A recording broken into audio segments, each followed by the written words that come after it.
नमस्कार, मैं हूँ राजीव और मेरे साथ जुड़े हैं ओनाली रूपानी, एआरएम रिसर्च के निदेशक।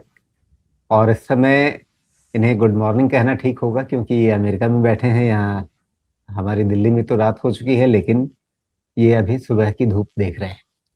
तो आप जहाँ बैठे हैं ओनाली साहब, वहीं से पास में एक सज्जन बैठे हैं जिन्होंने सारी दुनिया को मतलब बेतरह से परेशान कर रखा है। कब तक परेशान करेंगे ये? नमस्कार राजीव जी।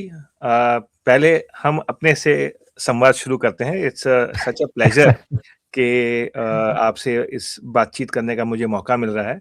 And you have been an historian for markets, क्योंकि आपने बहुत सारी मार्केट की चर्चा की, लोगों को ज्ञान दिया उसके बारे में। आई एम श्योर जो लोग जुड़े हैं और जुड़े इस प्रोग्राम को बाद में देखेंगे, उनको डेफिनेटली इस प्रोग्राम से कुछ ना कुछ टेक अवे जरूर मिलेगा। यस, आपकी बात सही है कि मैं क्लीवलैंड ओहायो यूएसए में हूँ।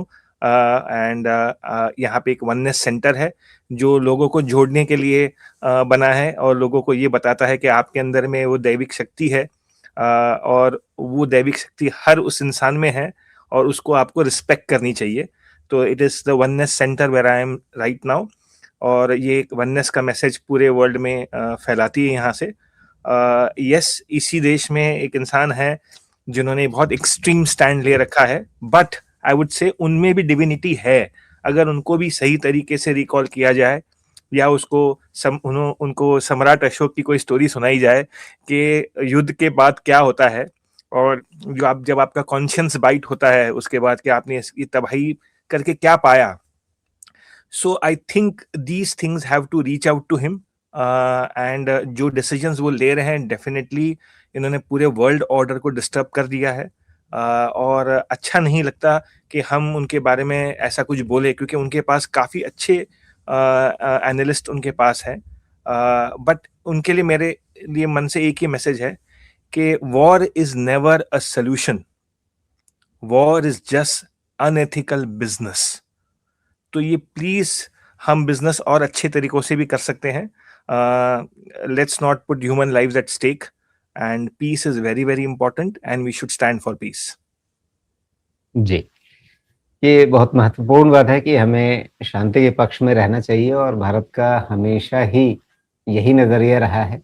चाहे हमारे अपने भी मसले हों, तो भी हम शांति की ही बात करते हैं और अपने भी मसलों को शांति से ही सुलझाने की हमेशा ही हिमायत करते हैं।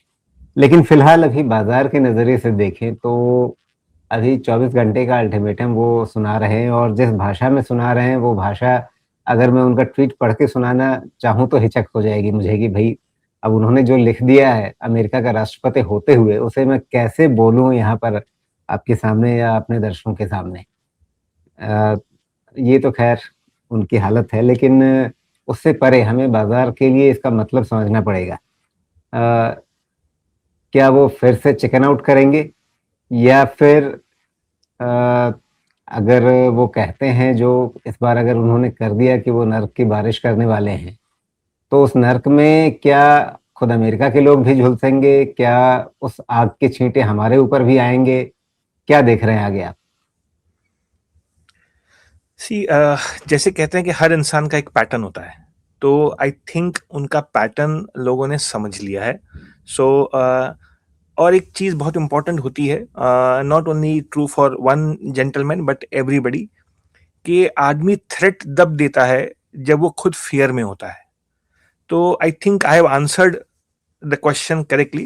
तो ट्वीट के बारे में, अब इस चीज का इम्पैक्ट कहाँ आ सकता है? देखो, ईगो की कोई सीमा नहीं है, और ईगो में आदमी विनाश की तरफ बहुत तेजी से दौड़ लगाता है। And I think that is exactly what is happening. And ये जो स्टेट ऑफ ईगो होता है, इसमें किसी का फायदा नहीं होता, सिर्फ नुकसान ही होता है। And I have already said कि वॉर जो है is not a solution, but it is just unethical business. And अगर वो अपना बिजनेस साइड भी यूज करते हैं, he would realize that this war is going to be very costly for everyone, not only for the global citizens but also for American citizens also. यहाँ की जो debate मैं देख रहा हूँ between the Democrats and Republican, यहाँ एकदम खुल के समझ में आ रहा है कि उनकी तरफ की जो पॉपुलैरिटी है वो कंटिन्यूसली ड्रॉप हो रही है बाय द डे। और उनकी जो माली हालत है, जब वो $39 ट्रिलियन के डेट में बैठे हैं और उनको $10 ट्रिलियन तक के पेपर को फिर से इशू करना है, इतना बड़ा बॉन्ड मार्केट को उनको मैनेज करना है, in such war situation it is impossible, and every month there is been withdrawal of funds. तो ये क्या जता रहा है कि चाइनीज अपने पैसे वापस मांग रहा है, जापानीज अपने फंड्स वापस ले रहा है, यूरोपियन कंट्रीज अपना पैसा वापस ले रहे हैं, जो गोल्ड रिजर्व इनके पास रखा था वो वापस लिया जा रहा है। तो कहीं इन पे जो भरोसा था एज अ कंट्री, वो भरोसा डेफिनेटली बहुत कमजोर हो चुका हुआ है। और हमने नेटो को भी देखा कि इस वॉर में उन्होंने पार्टिसिपेट नहीं किया। It shows very clear message at this point of time कि इस वॉर में वो सिर्फ अकेले हैं, उनके साथ कोई नहीं है। तो ये काफी बड़ी स्टेटमेंट है, and the price he has to pay is very very high. He is accountable to his people. और जो हिसाब से उनकी पॉपुलैरिटी कम हुई, जो हिसाब से यहाँ पे नो किंग्स करके जो प्रोग्राम, जो एक मूवमेंट शुरू हुई है जिसमें 8-9 मिलियन लोग बाहर आकर ये कह रहे हैं कि we don't want this kind of president और this kind of way of functioning, ये काफी बड़ी बात है। एंड आई एम श्योर इसका इम्पैक्ट आने वाले दिनों में आपको दिखेगा। नवंबर महीने में जब मिड टर्म्स हो गए, I think there would be some possibility. And before that, जो अल्टीमेटम की हम बात कर रहे हैं, देखिए ईरान की जो हिस्ट्री बताती है, they will take it, they will take more pounding. They are not, अभी उनके पास निगोशिएट करने के लिए कुछ मेजर में बचा भी नहीं है मेरे हिसाब से। I think the aggressor should understand कि there is not much left, and एक राइट टाइम पे इसको निगोशिएट करके इसको वाइंड अप किया जा सकता है ताकि वर्ल्ड फर्दर सफर ना करे। If you see, more than 20 odd countries का inflation has crossed 10%. I don't think ये बाकी जो छोटी छोटी कंट्रीज हैं, ना ही ये अपना ऑयल शॉक मैनेज कर पाएंगे, ना ही फूड इन्फ्लेशन मैनेज कर पाएंगे। They are the ones who are going to be in deep trouble.